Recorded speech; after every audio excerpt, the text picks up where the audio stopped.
Kaydı başlat dedim. Muhtemelen başladı. Kaydediyorsunuz. Okey. Bu tarafa kapatmak kaydıyla herkesi bitirdiğinizde tamam.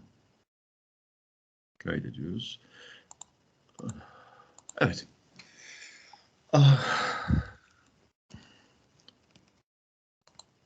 Ben bu insanları sürekli almak zorunda kalacağım gibi görünüyor ve bunu yönetemiyorum bir türlü. Nasıl yapabilirim? Hocam toplantıyı ayarlarken toplantı ayarlarından belirleyebiliyorsunuz aslında onu. Yapmıştım ama bir şekilde değiştirmişim. Çünkü geçen hafta sizler şey yapmamıştınız, beklememiştiniz. Doğrudan girmiştiniz. Bu sefer ayarlardan yapmadığım için sürekli arkadaşlarımla geç kaldığımdan dolayı. Neyse, lobide bekliyorlar. Kabul etmeyeceğim bundan sonra. Zaten dersin saati geçeli epey oldu. Kayıtlardan seyrederler. Yapacak bir şey yok. Bir ara verdiğimizde ayarları düzeltirim. Sonra eğer hala lobiderse alırım. Çünkü ders saatinde olmalarını beklerdik. Diyelim, kendimizi o şekilde savunalım ve başlayalım. Slaytları göremiyorum tekrar. Siz görebiliyor musunuz? Hayır hocam, Teams ekranınız açık bizde de şu an. Hay kunduzun kuyruğu. Class materyalden açayım, çalıştırayım bari en azından. Evet, şu an slaytı buradan başlatıyorum. Tamam, slaytı başlatıyorum. Çok teşekkürler. Bundan sonra lobiden gelenleri almayacağım. Bir ara veririz isterseniz. O sırada ayarları yaparız. Tekrar gelecek olanları alırız. This week, I will be introducing microprocessor 8086, but in general, we should talk about what is a microprocessor. In informal terms, microprocessor is the brain of a computer that has been implemented on a semiconductor chip, and this is just an informal definition. As you know, while people talking, they are defining as if there is some brain in a machine, and microprocessor is exactly suitable for that analogy. The term comes from the combination of micro and processor, and it's quite obvious. It means it is in a very small scale. Depending on the microprocessor type, the dimensions of a microprocessor can be varying from a very tiny, like let's say 1 or 2 centimeters to 4 or 6 centimeters. So actually it is called micro, even though it is not in micro scale. However, the number of transistors and the number of electronical components inside the microprocessor is in very, not in micro scale, but in nanoscale nowadays. And as you know, process means to manipulate something. It describes manipulation. So microprocessor is manipulating the data, and this data will be presented to, in the computer world. That data is in binary form, and it is, as you know, it is made of ones and zeros. And the formal definition of microprocessor, it is a programmable device that takes in numbers, performs on them arithmetic or logical operations according to the program's stored memory, and then produces other numbers as a result. So this is a microprocessor is a device. Actually, it's a chip. Even though it says that it is programmable, actually it is capable of executing some instructions, some tasks. Therefore, these tasks are general tasks. For example, if you remember from the algorithms and programming lecture course, they are teaching you in the classroom. They are teaching you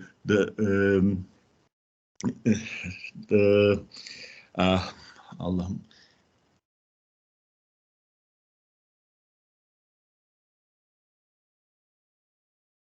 Arkadaşlar, komut kelimesinin İngilizcesine yardımcı olun. Beynim durdu. Command. Tam şey değil ama hani command değil de okey, tamam. Not the script itself. Let's say command. For example, if you want to compare something, you say if, okay? And if you want to print something out in the displays, you say printf. These are the commands, as your friend suggests.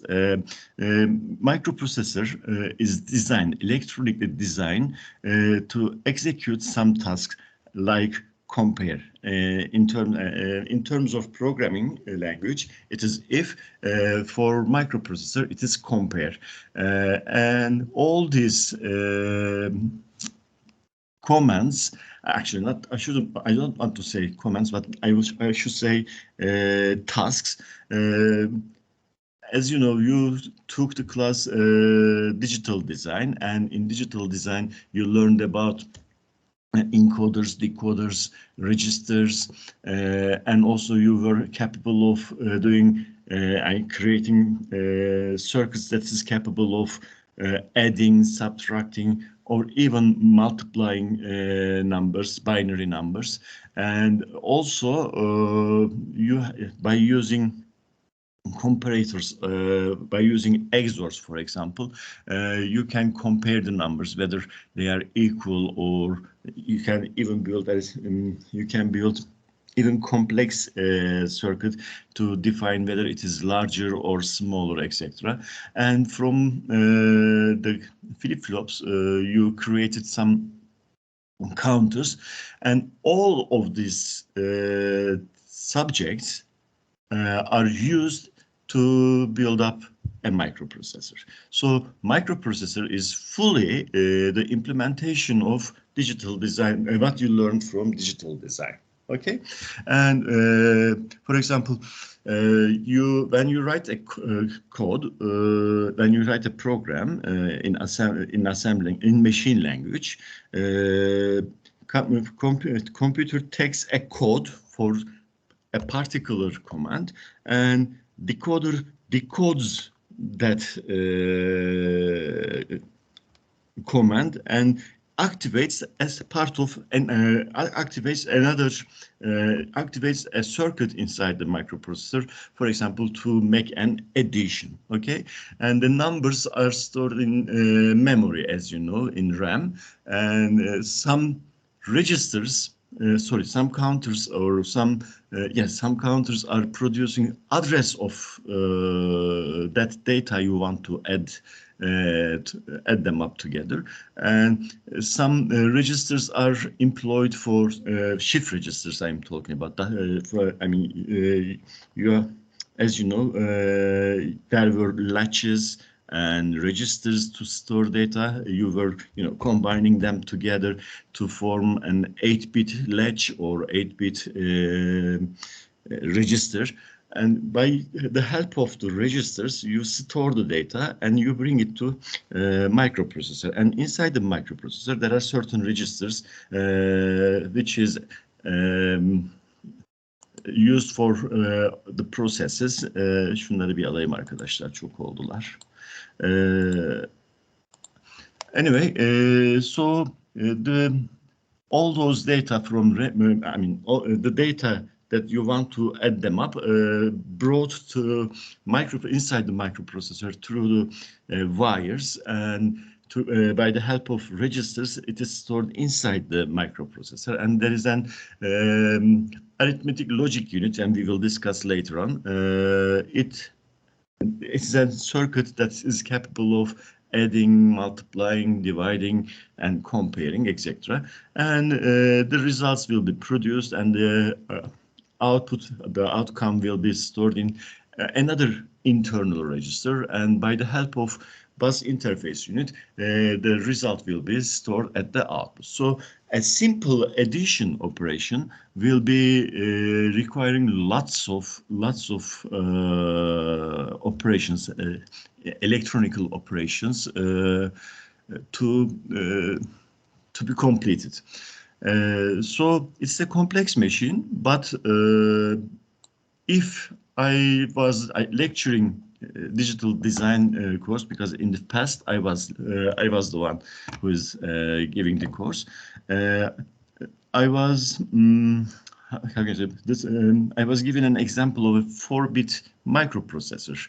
actually not a full microprocessor, but we were designing a 4-bit arithmetic logic unit, for example, which is capable of adding, not multiplying, but adding, subtracting, comparing, all these basic stuffs or logic operations. And by this way, you were getting familiar with the concept. Let me ask you, did you design any arithmetic logic unit in digital design course? Alo. Arkadaşlar bir soru sordum. Herkes gitti mi? Evet hocam, tasarladık galiba. Tamam. Yani tasarladınız. Dolayısıyla biliyorsunuz. Arkadaşlar galiba açtılar ve gittiler. Pekala. Geriye nasıl dönüyorum burada? Page up, page down nerede? Page down. In another formal definition of microprocessor is it is a multi-programmable clock-driven. That is important. It is a clock-driven, register-based semiconductor device that is used to fetch, process, and execute a data within fraction of a second. As the description defines, everything is synchronized with a clock, and there will be a clock, and that clock will be responsible from synchronization of the operations, and everything, all the operations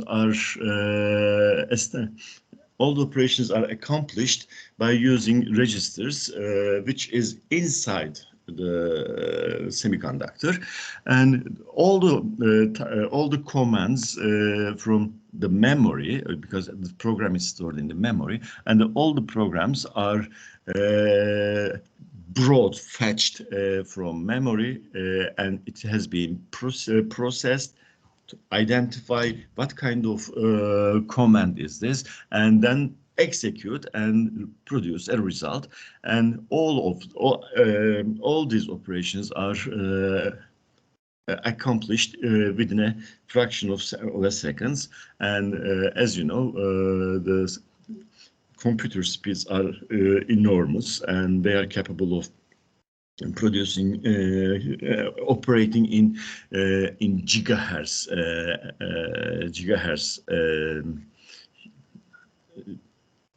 units, I should say. And as you know, gigahertz means, giga means billion, right? 1 billion, sorry, if the computer is 3 gigahertz, has a 3 gigahertz speed, it means that computer is capable of processing 3 billion operations, not operations, but 3 billion clocks, and this will be making maybe, to be honest, maybe 1 billion operations within a second. So it is an enormous task, and microprocessors are really fascinating devices. And it is good to know that you can design a microprocessor if you have given enough time and enough equipment and enough manpower, then you should be able to design a microprocessor. Of course, we are not designing a microprocessor because we haven't got the facilities, we haven't got the enough manpower. That's why we are using Intel's, Motorola's, or some Chinese microprocessors, etc. And microprocessors are everywhere, and we are using them even without knowing them. For example, all the calculators you are using, they are using microprocessor, or maybe microcontrollers, maybe, but mainly they have got microprocessors in it. Accounting systems, games, handheld games, and some in the factories, the machineries, their instrumentation, traffic light control, military application, whatever electronics, and it needs some control and complex operations, you may get an help from microprocessor or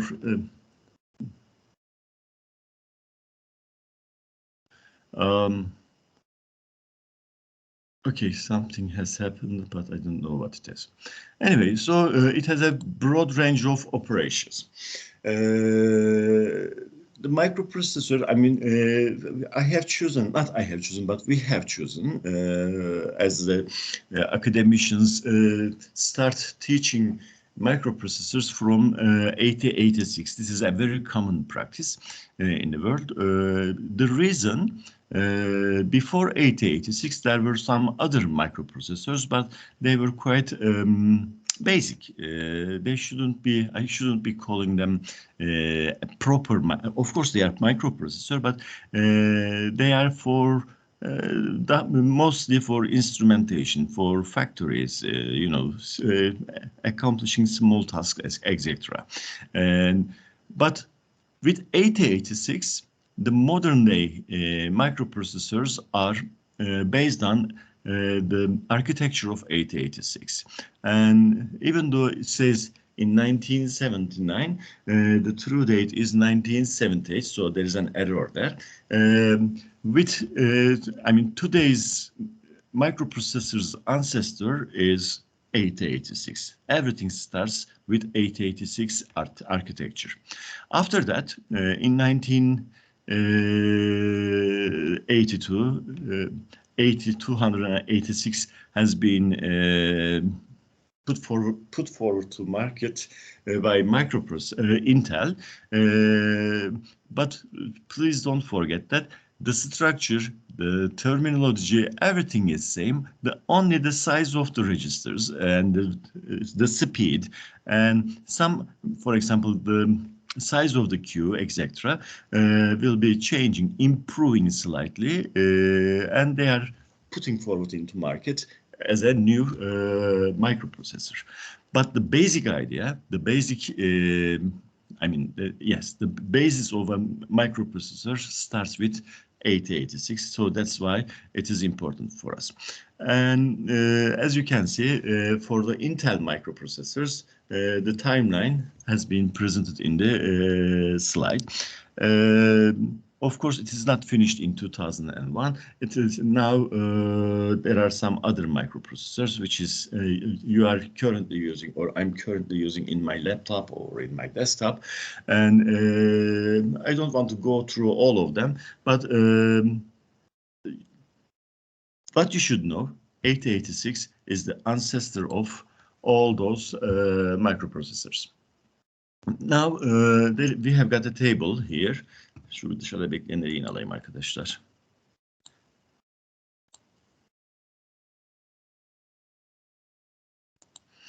Yes. In the table, it has been, there are columns, processors, the name of the processor, and the bits it is capable of processing, and the speed, the operation speed of the microprocessor. As you can see, by the way, 8080 is not an, 8080 is the not procedure, öncülü değil de ardılı, pardon, öncülü, ardılı değil, öncülü. 8086 is, 8080 is an 8 bits microprocessor with a mere 2 megahertz speed, which has a 2 megahertz clock speed. It is extremely slow, and 8 bits operation means it is capable of adding, multiplying, adding, shifting or comparing only 8-bit data, which means it is quite, you are limited with the operations. So if you want to do addition or multiplication or division, you have to write your own codes to expand the capabilities of 8086 softwarely, and with a code. It is not made by. These tasks cannot be accomplished by hardware, but only with software. What I am saying is, you are only capable of carrying out 8 bits operation, but if you want to expand these operations with, let's say, 64 bits of addition, you have to do it programmatically. So the microprocessor is not giving you that opportunity. If you look at 8086, the number of bits it can process, the size of the data increases to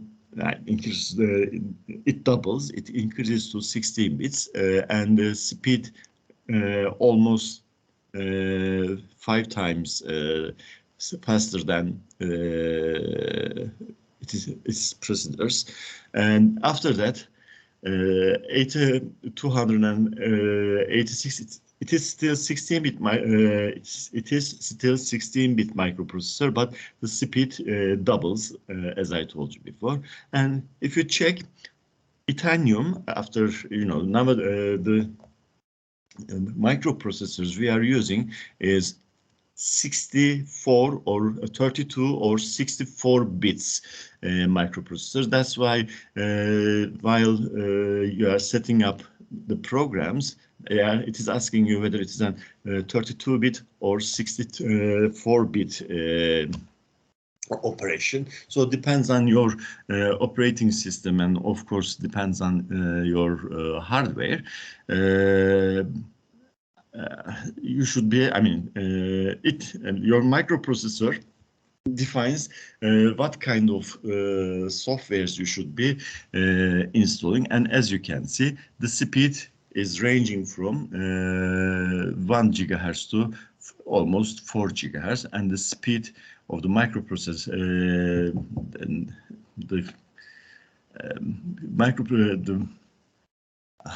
kelimeyi yine hatırlamadım çünkü kusura bakmayın. Güncel bir mikro işlemciler oldukça hızlılar arkadaşlar. Kusura bakmayın, biraz yorgunum. Bundan dolayı sıkıntı çekiyorum. So, this is what an 8086 microprocessor looks like. It is just a chip, a simple chip. It has got 40 pins.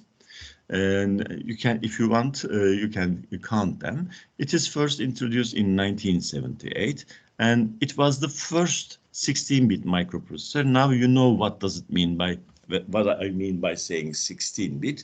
It means, as I told you, it means it is capable of processing 16 bits in one go, and its clock speed varies from 4.77 megahertz to 10 megahertz, depending on the version. Now, I will say that it has a data bus which has 16 bits, and address bus which has 20 bits.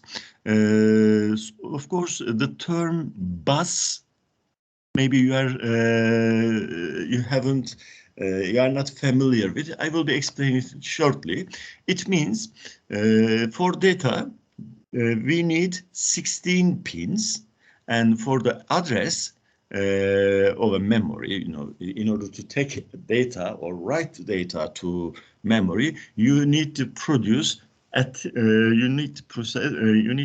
produce 20 bits. So I told you that the microprocessor has got 40 pins. Now, if you add them up, 20 plus 16, it will make 36 pins. There will be only 4 pins left, and this is not true because I will be showing you shortly that address bus and data bus are multiplex together, so you will come across with the multiplication. You have to decode those lines from each other by using decoders. Anyway, it has got 29,000 transistors, which in those days it was quite high, but nowadays the processors has got millions of transistors inside. It could execute 2.5 million instructions per second. And because it has 20 bits for address, 2 power 20 is capable of addressing almost 1 megabyte of memory. So with 8086 microprocessor, you cannot have any data, or you cannot address, you cannot use any RAM which is larger than 1 megabyte capacity. So all the memory you have is only 1 megabit, megabyte, sorry, not megabit, but 1 megabyte.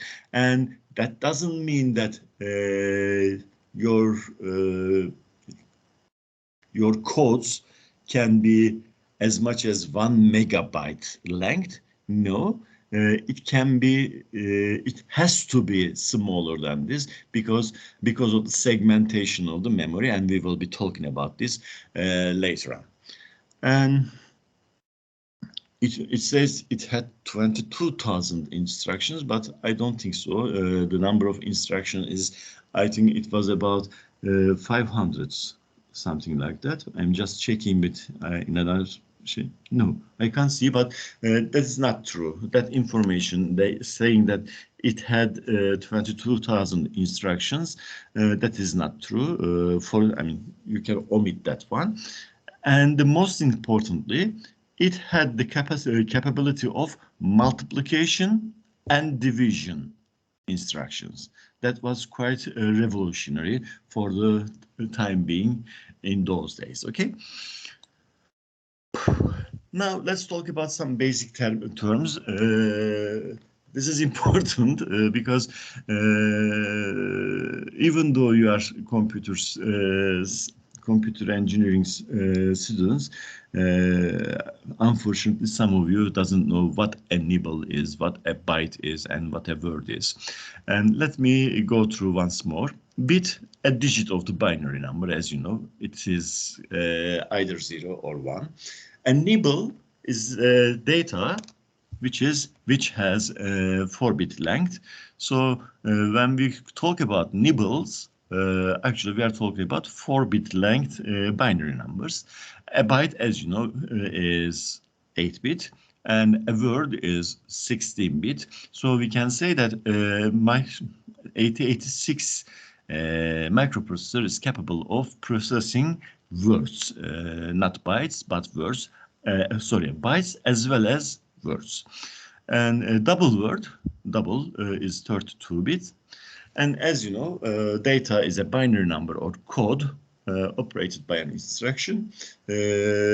Address, identification number for memory location. It is, you can say, when we talk about address, if we make an analogy that a RAM is an apartment, and address of an flat is the way you reach the people in that apartment, and the people living in a certain flat is the data, if you make an analogy. Clock, square wave, it has been shown on the right-hand side. It's a square wave used to synchronize. It says various devices, but I should say all the devices in microprocessor. Okay, and memory capacity, it is 2 power n. N is the number of address lines, and as I told you before, 8086 has 20 address lines. Therefore, it is 2 power 20. The capacity of memory is 2 power 20. Now, if you remember, I told you that address bus and data bus. Bus means a collection of wires. Okay, a collection of simple lines, wires, and copper lines, and those lines, through those lines, we are transmitting or receiving data from outer external devices. And data, okay, and there are 3 types of I mean, it says classification of buses. We have got three types of bus. The first one is address bus. We send memory address along the bus from CPU to memory. So when we talk about address bus, actually we are talking about 20 copper lines, the 20 wires, okay? So it's nothing special, but only cables. You should say, but it's not a cable, but the copper lines that carries the information in and out. Of course, in order to process something, we should fetch or we should read or write something from the external RAMs and external devices, which is a RAM in our case. So we should be able to give the address of a data residing in a RAM through the address bus. Data bus sends the actual. It says sends the actual data to and from the memory. It says so. Data bus. By the way, address bus is unidirectional, which means it is you can only send data. So you can only send information from CPU to RAM or external device. So it is one way. When I say unidirectional, it means you can. There is only one way to flow data, and it is from CPU to external device.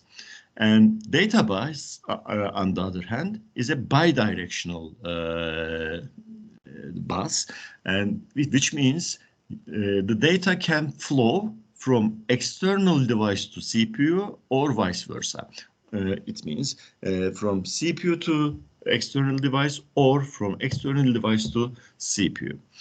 And of course, during all those operations, reading, writing, execution, there will be lots of device will be involved in those operations, and fetching the data, and during the fetching the bus lines should be organized in an intelligent way. So we need control signals, and those lines that carries control signals are called control bus. Okay? Arkadaşlar, buraya kadar sormak istediğiniz herhangi bir şey varsa sorabilirsiniz.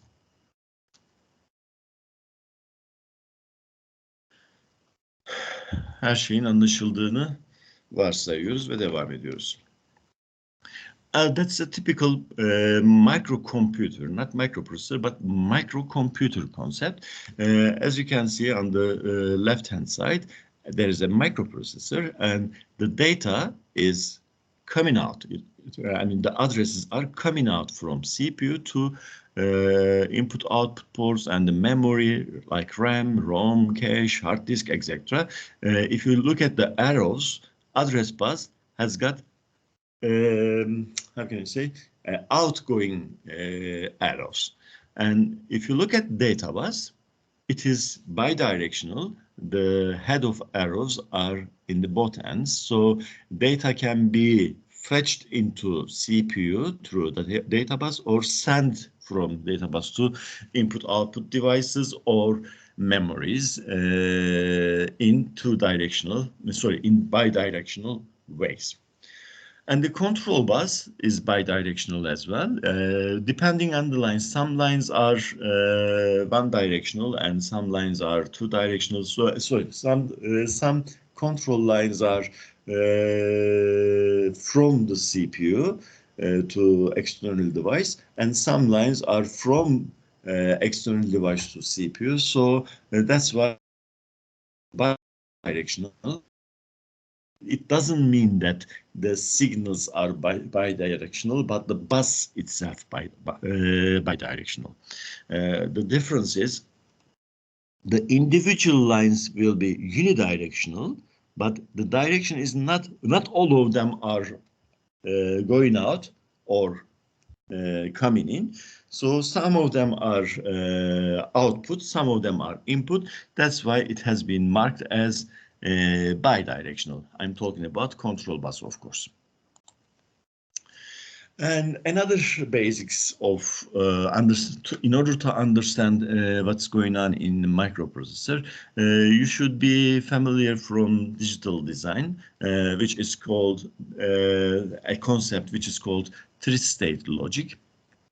As you know, all the gates we were using were operating in either high state or low state.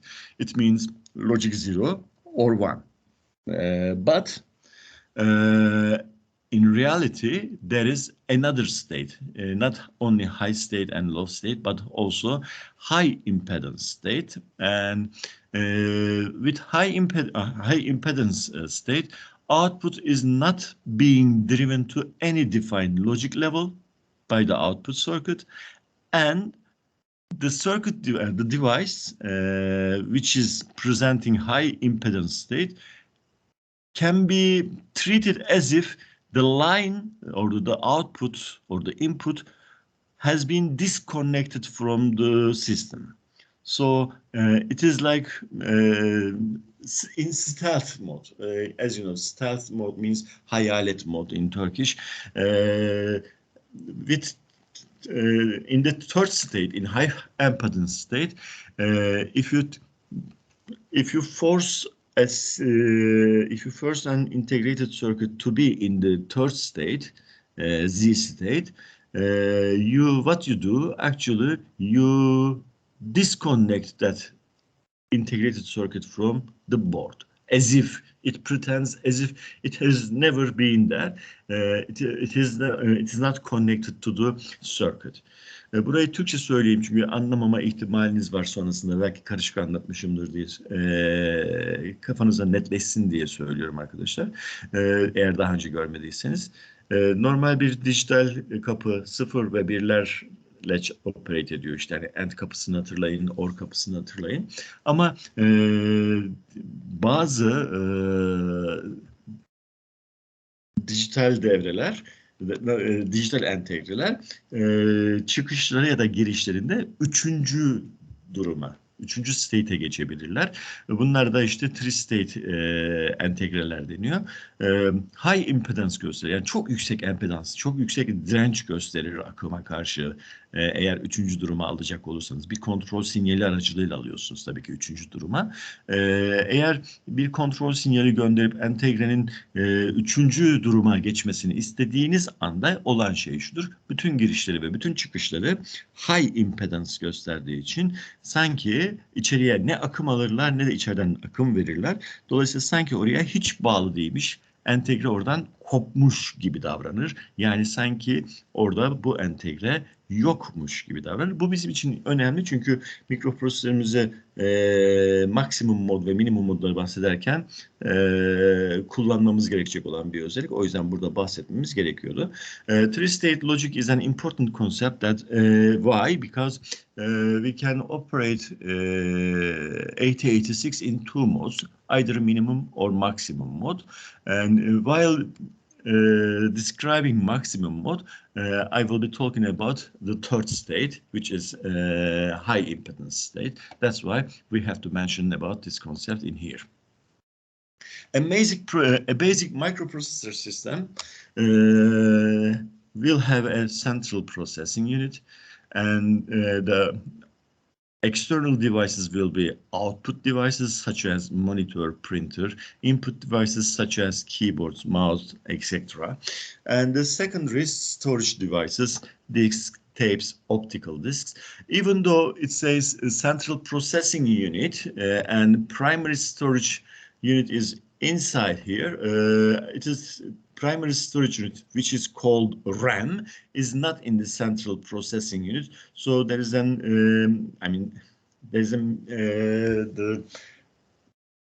graph is not reflecting the truth.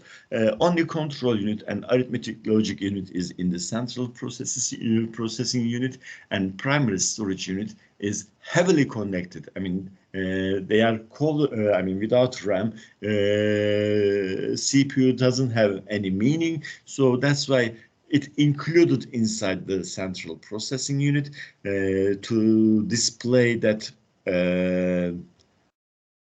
collaboration. But in fact, a central processing unit never may include some storage units, but the primary storage unit, which is RAM, should be at the outside, as it should be an external device. But this graph is just given to reflect that central processing unit and RAM has to be together, has to be present in the board, in the electronic device, because without program, without code, without data, a microprocessor is just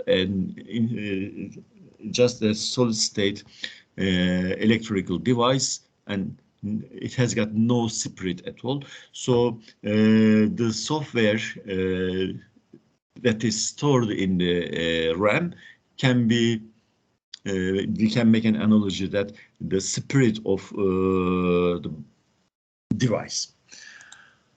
Okay, now once again, and for the last time, 8086 has been manufactured by Intel in year 1978, and it is an 16-bit microprocessor, and it has 20-bit address bus, and 2 power 20 is 10 million.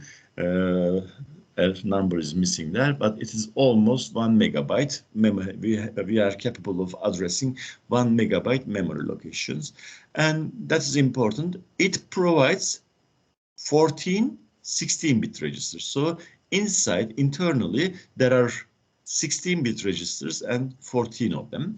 Word size is 16 bits. It can support up to 40K input-output ports. It is designed to operate in 2 modes, minimum and maximum modes. And what is minimum and maximum mode means? Minimum mode in the motherboard or in the device, I mean, yes, in the motherboard, I should say motherboard. In the motherboard, there is only one microprocessor, which means all the resources on the board is the owner of all the resources is the microprocessor, a single microprocessor, and but there may be more than one there may be more than one. Arkadaşlar bir saniye, bir terslik oldu. Yes, in here. There may be more than one microprocessor in the motherboard, which they can carry out calculations parallelly. So all the resources has to be shared between those microprocessors on the board. So that means microprocessors should respect each other while sharing the data and sharing the resources. So they has to be operated in maximum mode. And this has been controlled by an input called minimum maximum input. İzninizle şuradaydık. It requires 5 volt power supply, and I have already said that it has 40 pins.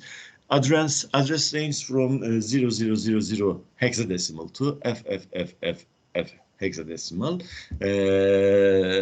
Every byte in the memory has a separate address, and the memory is byte addressable, which means while presenting addresses, microprocessor is it can reach bytes, not the words, but or bytes, not double words. Sometimes the code, the commands we will be using can operate on 32 bits or 16 bits, but the microprocessor will be reaching them byte by byte, even though they are 32 bits operations. Yes. Bunu görmüştüm burayı, pardon. Daha fazla bir şey yapmaya gerek yok bununla. Okay. So let's talk about microprocessor pins. And I told you that there are 40 pins, and it is starting from the 1, 2, 3, 4, and goes up to 40. And it uses 5-volt DC supply at VCC pin, which is 40, pin 40, and uses ground VSS pin 1 and 20. So there is one VCC input which you are giving and ground. There are two grounds because one pin was available. So rather than, the 8086 has got two ground, one VCC. You have to connect, if you are designing a circuit using 8086 microprocessor, you can connect either of them or both of them to the ground. I'm talking about ground 1 and 20, pin 20 and pin 1. You can connect one of them to ground, or if you want, you can connect two of them. But the power has to be given from pin number 40.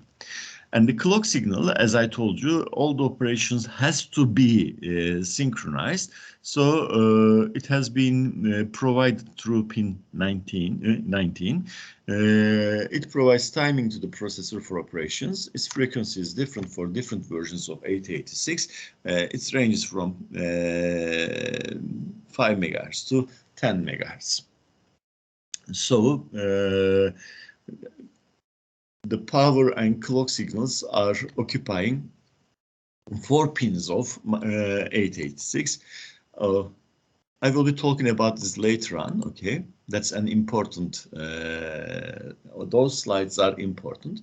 Now, address and data bus. As I marked in the pin diagram of 8086, there are AD lines, from AD0 till AD16, then, AD15, they are simply AD ones, and then AD16 to AD19, it is multiplexed with S3, S4, S5, and S6, as you can see. And what are they? As I told you, in order to reach a data from the memory, what you need the address of that memory slot, and from that memory slot, you will be either fetching data or writing data.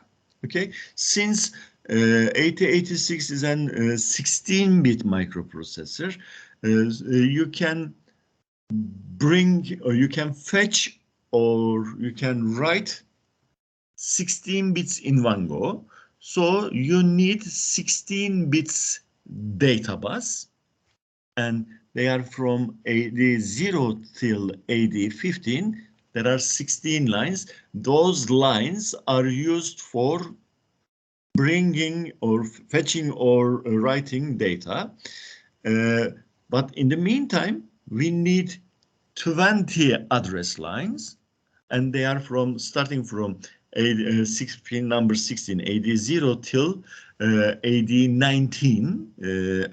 Actually, that is not AD, but A. But the graph I found is calling them AD, so it may confuse you. You can say that it is just for address, but the pins, AD lines from AD0 till AD15 are multiplexed lines. What does it mean? It means those lines can be used for either address, carrying out address, or data. not together. You can give the address through the address lines, AD to AD15, or you can operate as if it is data bus. So the data bus and address bus has been mixed together. You know, they are using the same lines, but it is a time sharing. You know, at some certain times,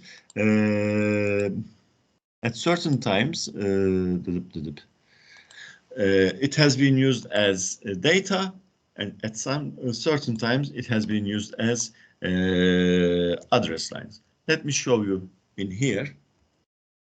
That's an input bus cycle, and when we talk about one bus cycle, actually what we are talking about, we need 4 clocks from T1 till T4. So one bus cycle means 4 clocks for 8086 microprocessor. And as you can see, address AD0 till AD15,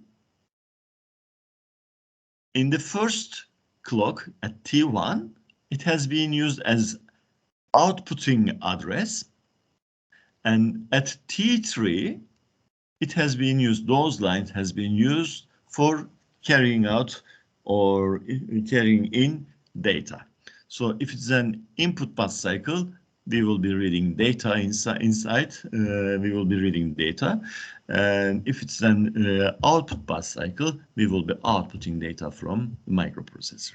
And as you can see in here, in the second row, A19, A16, actually this is the truth, because A19 has been mistakenly written as AD19. There is no D there. It is just for address lines. So as you can see, from A16 till A19, which has 4 pins, AD0 till AD15, 16 bits. So 4 plus 16, 20 bits of address will be outputted in the T1, bus cycles T1. Then those 16 lines will be released to use as data bus to either read or write data into external devices. So multiplexing means those lines can be used for 2 purposes, either inputting or either as data bus or address bus. I have to stop here and I should ask you, did you understand what I'm talking about?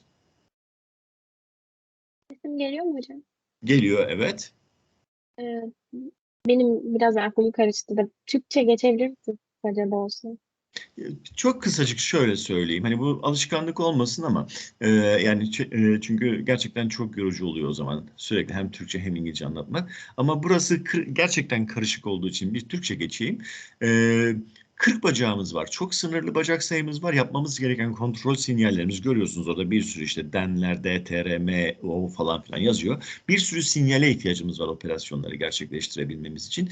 Ve bacak sayısı sınırlı olduğundan dolayı sadece adres line'ında 20, data line'ında 16 pin kullandığımızda 36 yapıyor. Bunun power'ını ekle, ground'unu ekle, işte resetlemek için şeyini ekle, girişlerini ekle. Diğer hiçbir şey yapamadan 40 bacağı zaten doldurmuş oluyorsun. Ya 40 bacaklı ya da az bacaklı bir şey yapacaksın ya da daha da büyük bir çip yapacaksın ki biliyorsunuz elektronik device'larda küçük olmak önemlidir. Yani ne kadar küçükse o kadar iyi. Bu yüzden şöyle yapmışlar. Demişler ki bir datanın okunabilmesi ya da yazılabilmesi için RAM'den bahsediyoruz tabii ki ya da portlardan bahsediyoruz. Nereyle işlem yapacağımı önce söylerim. Sonra o gözle işlem yaparım. Yani belleğin filanca adresindeki datayı al getir ya da git oraya data yaz dememiz gerekir. Dolayısıyla önce nereyle işlem yapacağımızı söyleyeceğimiz için önce adresi atarım mikro işlemciden dışarıya. Dışarıdaki cihaz yani RAM hangi adresten bilgi alınacağını alır. Bunu nasıl yapar? Daha doğrusu bu nasıl yapılır? Bir devre aracıyla dışarıya şimdi az sonra bir devre kurulacak. Bu devre aracılığıyla adresi tutar önce. Sonra adresi göndermek için kullandığım hatları bu sefer datayı göndermek için ya da almak için kullanacağım. Ve bunu neylerle yapacağım? Latch ile yapacağım. Latch'i hatırlar mısınız? Latch'ler ne yapardı? Üzerine bir data koyduğunuz zaman o datayı saklardı. Yani sanki bir bellek birimi gibi çalışırdı. Dijital dizayndan bahsediyorum. Dolayısıyla 8086 mikro işlemcisini kullanırken muhakkak latch'ler de kullanmak zorundayız. Ne için? 20 bitlik adres datasını 20 bitlik bir latch ile yakalamamız gerekiyor. Ve böylece hemen şurada eğer bakarsanız 25 nolu pin adres latch enable ALE sinyali vardır orada.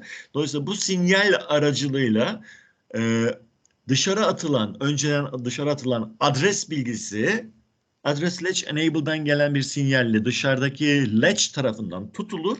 Artık burası adres için kullanılmak zorunda değil. Çünkü biz artık latch ile bunu dışarıda tuttuğumuz için adres bilgisini dışarıdaki latch'imizde saklıyoruz. Artık bu pinleri data transferi için kullanabiliriz. Anlatabildim mi? Yani multiplexing dediğim şey burada zaman paylaşımlı bir şekilde hem adres hem de datayı bulabiliriz ama zaman paylaşımlı. Okuma ya da yazma yapacağımı söyledikten sonra adresi atarım. Bunu dışarıda bir latch aracıyla tutarım. Artık o latch'ten nereyle adres yapacağım dışarıdaki cihazlara söyleniyordur. Artık dışarıdaki cihazlar ya datayı gönderir ya da datayı ben dışarıdaki cihazlara gönderirim. Ne aracılığıyla? Bu adres içinde kullandığım yerden aynı zamanda data için kullanırım. İşte burada bir multiplexing olayı var. Bunu anlatmaya çalışmıştım. Bilmem anlaşıldı mı şu an?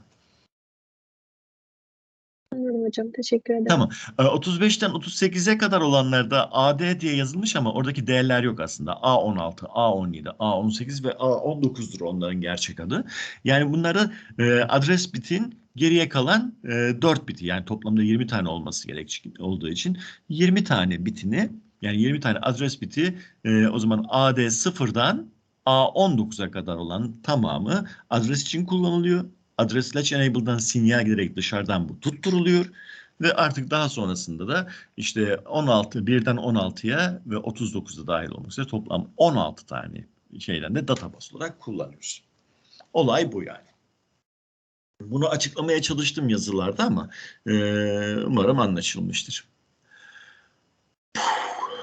Saat 10:18 oldu. Now, as I told you, I'm just omitting the lines, pins that I described in order to encourage you that even though it is 14 pins, it doesn't mean that there are lots of things to remember. Most of them are used for address and data bus. So the remaining pins will be discussed now. Even though I have mentioned about the function of ALA, address latch enable. I wish I wrote the name down, but anyway, address latch enable. It stands for address enable latch. Yeah, it's here and is available at pin 25. A positive pulse is generated each time the processor begins any operation. This signal indicates the availability of a valid address on the address data lines, it says. Let me remind you the timeline, the time signals. As you can see, when address is out in this input bus cycle, in the T1, address information has been outputted from AD0 till A19. And as you can see, address latch enable has been went to high and then goes to down in T2. So the negative edge will be triggering, will be enabling the latch to capture the data from address lines. So address latch enable is used as a clock for the latches we are using to grab the address. Let me go back once again. And also another line is called memory input output. That means, hold on. This signal is used to distinguish between memory and input output operations. When it is high, it indicates there is something wrong there. No, let me check. It has been written wrong. It is completely wrong. We have to change this. When it is high, it means we are operating in memory mode. So we will be carrying out some operations in RAM. So when it is high, it doesn't indicate I/O operation. It indicates that it's a memory operation. And if it is low, it is an input-output operation. Arkadaşlar hata yapmışım burada. Lütfen bunu not alın. Muhakkak not alın. Düzeltin. Zaten sembollere bakarsanız memory /IO not. IO not ne demek? Hani IO'nun üzerindeki çizgi ne demek? Bu sıfırda aktif. Üzerinde çizgi yoksa da birde aktif anlamına geliyor. Dolayısıyla memory IO'da memory birdeyken RAM üzerinde operasyon yapıyoruz anlamına geliyor. Sıfırdayken I/O üzerinde işlem yapıyoruz anlamına geliyor. So when microprocessor starts an operation, as you can see, I said that it can fetch data or write data to, it can fetch data from memory or input-output ports, or write data into RAM or input-output devices. So the operation could be either as an output from CPU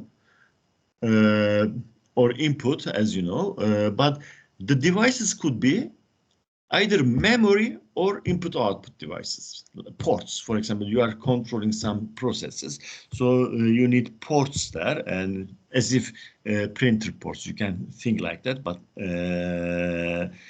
anyway, so you have to, my 8086 signals output, it produces a signal as an output to signal the devices that the operations will be carried on memory or on the ports. Let me show you the signals once again. In here, it says input bus cycle at the figure 7.6 input bus cycle. And as you can see, 1, 2, 3, 4, 5.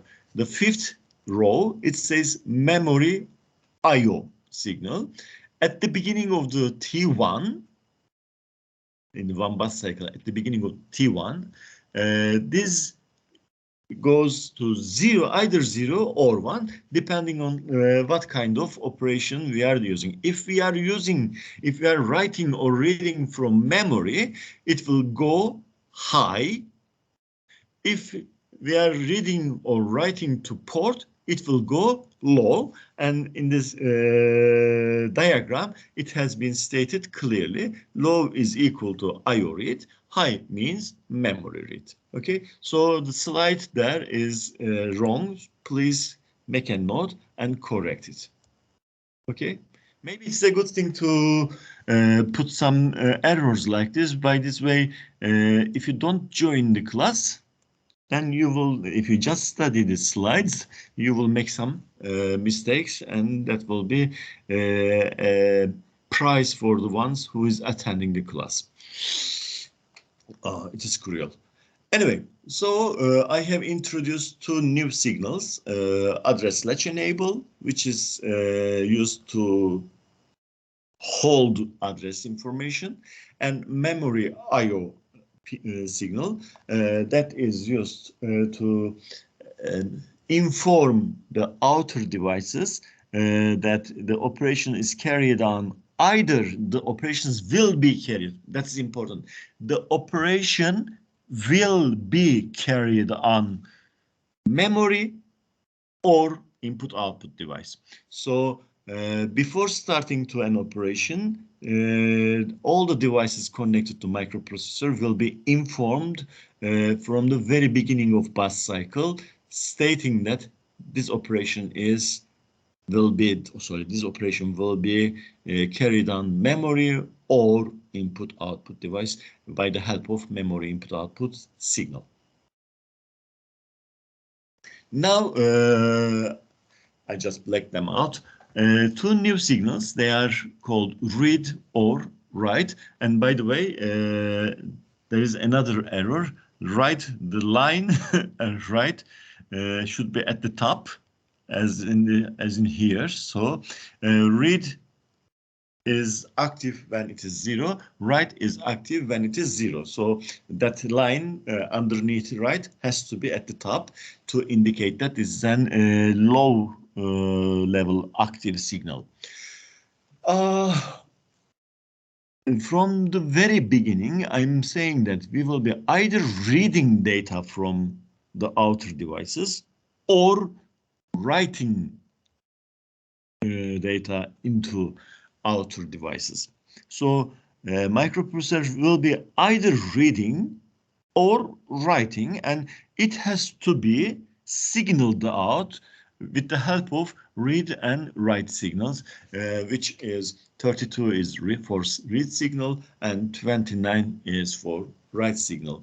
Please make a note that write is an low level active signal, so it should be right bar, not underneath. The bar has to be at the top. Let me go back once more for the diagram. Okay, as you can see, the bus cycle, we have got 4 cycles, and in the T1 time period of one cycle, bus cycle, the address has been put forward and address latch enable has been triggered to catch the address data, and from the very beginning memory IO signal has been changed to indicate whether the operation will be carried on memory or input output device. And as you can see, in T2 time of one bicycle, the read signal went to low, saying that now I have sent the address data. Now I'm ready to read the data. So read signal, the microprocessor puts 0 to read signal output to inform the RAM or memory, RAM or ports, memory or input output device, saying that it wants to read data. Therefore, at T3, the outer device will be putting data into the data bus, and the reading operations will be carried out. So let's go back once again. So let me show you the other one. And in here, we are writing data. So at T2, writing operation, the write signal will go to 0 to indicate that microprocessor wants to write something into memory or input-output device. Now, 2 more signals. Let me talk about data transmit and receive signal first. It stands for data transmit or receive signal, and it is available at pins 27, and it decides the direction of data flow through the transceiver. When it is high, data is transmitted, and when it is low, the data has been read. Transmission, the opposite should be transmitting karşısında receive. The data will be received. Let me check with the signals once again.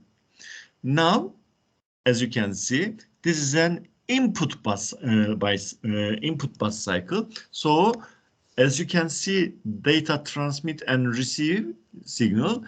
Since we will be reading something, data transmit receive signal will go to 0 because we will be receiving data. So we will be inputting something means we will be receiving. Therefore, data transmit receive signal will go to 0 throughout the bus cycle. So if data transmit receive is 0, we understand that microprocessor is reading something from either memory or input out, either memory or from the ports, from input output devices.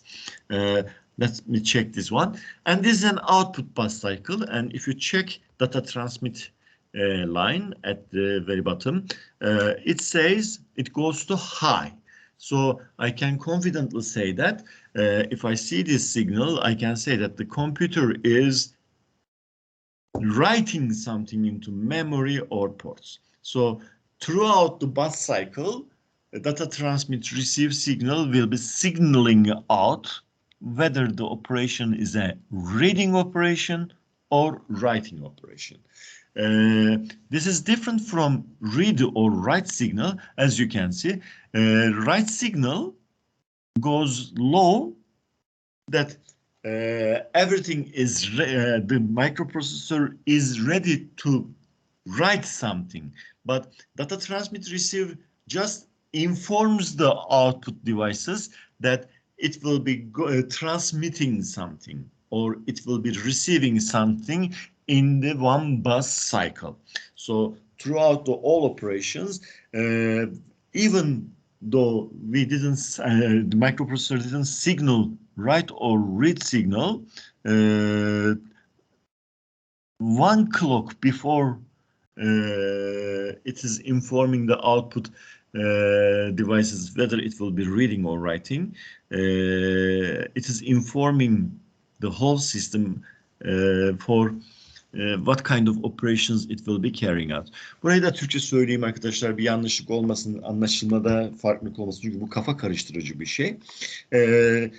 Daha önce de söylediğimiz gibi mikroprosesörümüz ya bilgi okuyacak dışarıdan ya da yazacak.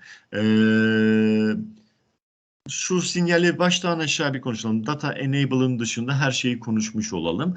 Burada ne yapacakmışız? Output yapacakmışız. Yani neyi output yapacağız? Dışarıya bir şey yazacağız. Yani ya belleğe yazacağız ya da input output device'larına yazmak isteyeceğiz. Yani bu da portlar aracılığıyla olacak. Yazma eyleminin tamamlanabilmesi için 4 tane clock'a ihtiyacımız var. Clock'a bakarsak birinci clock T1, ikinci clock T2, üçüncü clock T3 ve dördüncü clock T4. Bir bus cycle oluyor 4 tanesi. Bu bus cycle boyunca, 4 bus cycle boyunca 4 clock geçerek biz yazma eylemini yapabileceğiz. Yani bir clock'ta bir defa yazamıyoruz. Dışarıdaki cihazların hazırlanabilmesi için 4 clock'un geçmesi gerekiyor minimum. Buradaki minimum lafını da lütfen dikkat edin.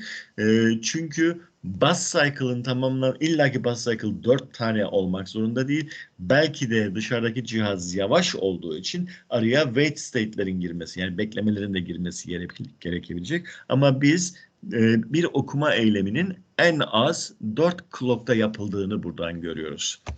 Pardon, yazma eyleminin en az 4 clock'ta yapıldığını görüyoruz. Bu uzaya da bilir dediğim gibi bekleme gerekirse. Her neyse. O zaman yazma cycle'ının, one bus cycle'ının ilk kısmında, ilk clock'unda olanları söylüyorum. Ne yapmak istiyorum şu an? Yazma eylemi yapacağım. Nereye yapalım? Örneğimiz ne olsun?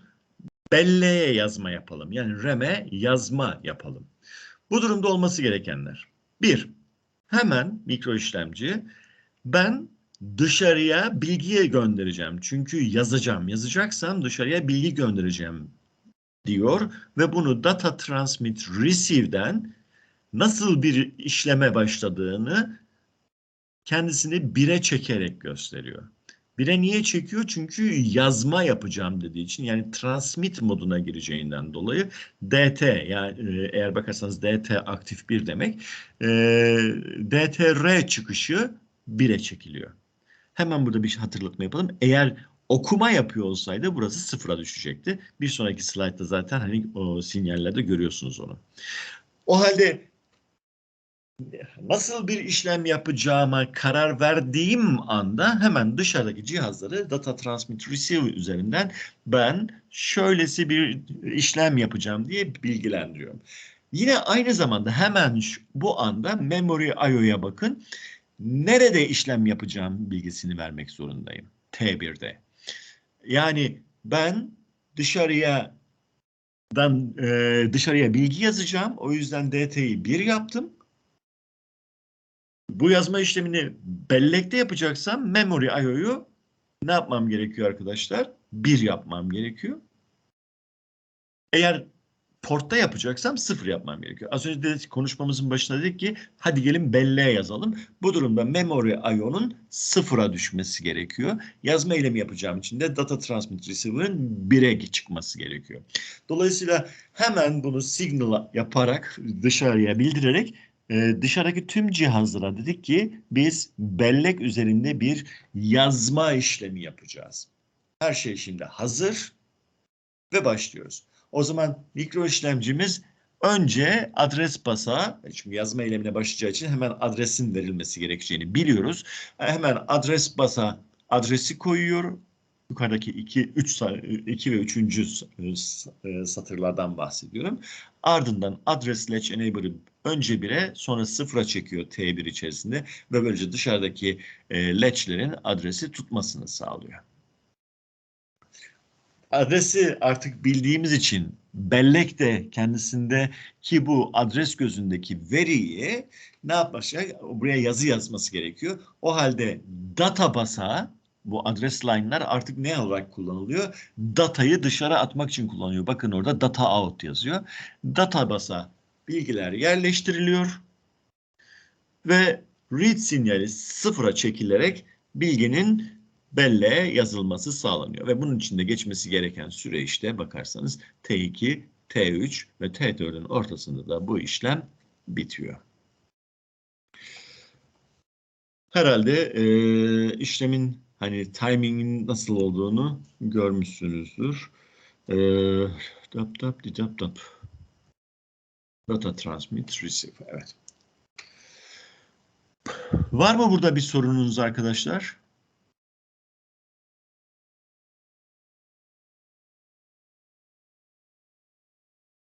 Anladım ki tek başıma kalmışım. Pekala ben devam edeyim. Ya da şöyle mi yapayım? Minimum ve maksimum sinyallerini zaten daha önce açıklamıştık. I have described minimum and maximum signals earlier. Minimum means there is only one microprocessor in the motherboard, in the board, actually electronic board. And if it is 0, it means that there are more than one microprocessor. So it has been used as, and I mean all the resources will be shared between the processors. Read right. Hold on. Okay. Ortalıkta kimse kalmadığına göre ben tam çıkayım derken bir arkadaşım geldi.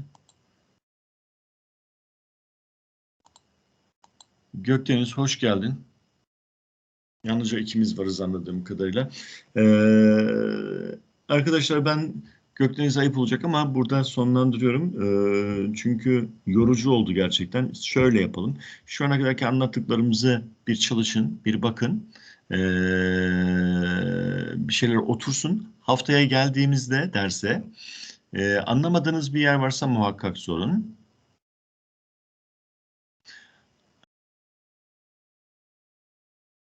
Bir arkadaşım güzel bir not yazdı ama kaçırdım onun ne yazdığını. Ben anladım da falan diyor.